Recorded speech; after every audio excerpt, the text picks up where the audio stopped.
महासचिव और एमएलसी स्वामी प्रसाद मौर्य पिछले काफी समय से अपने बयानों को लेकर विवादों में थे और अब उन्होंने पार्टी के महासचिव पद से इस्तीफा दे दिया है।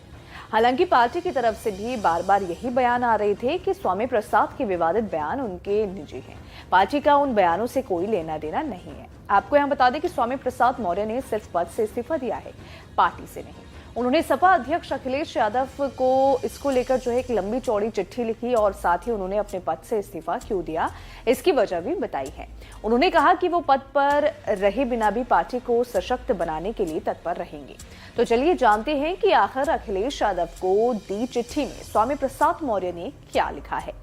अपने इस्तीफे में स्वामी प्रसाद मौर्य ने कहा कि पार्टी को जनाधार देने के लिए उन्होंने 2023 में जातिवार जनगणना, आरक्षण बचाने, बेरोजगारी और संविधान बचाने के लिए अखिलेश यादव को रथ यात्रा निकालने का सुझाव दिया था। अखिलेश ने होली के बाद इस यात्रा को शुरू करने पर इसकी सहमति दिखाई थी।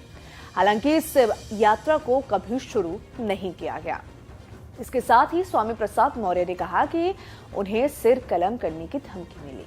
स्वामी प्रसाद मौर्य ने कहा कि मैंने ढोंग, ढकोसला, पाखंड और आडंबर पर प्रहार किया तो यही लोग फिर इसी प्रकार की बात कहते नजर आए।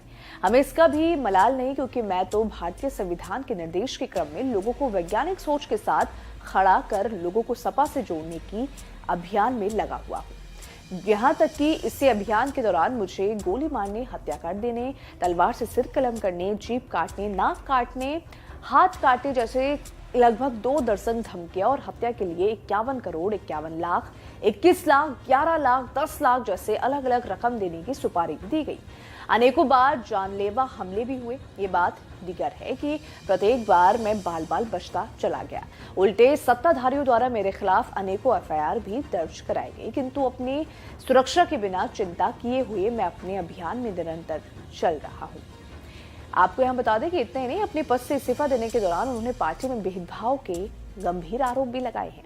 अखिलेश यादव को लिखे गए पत्र में स्वामी प्रसाद मौर्य ने कहा कि मैंने अपने तौर तरीके से पार्टी का जनाधार बढ़ाना जारी रखा, लेकिन भाजपा के जाल में फंसे लोगों को वापस लाने की कोशिश की तो पार्टी के कुछ छुटभैये नेता से मौर्य जी का निजी बयान बताने लगे।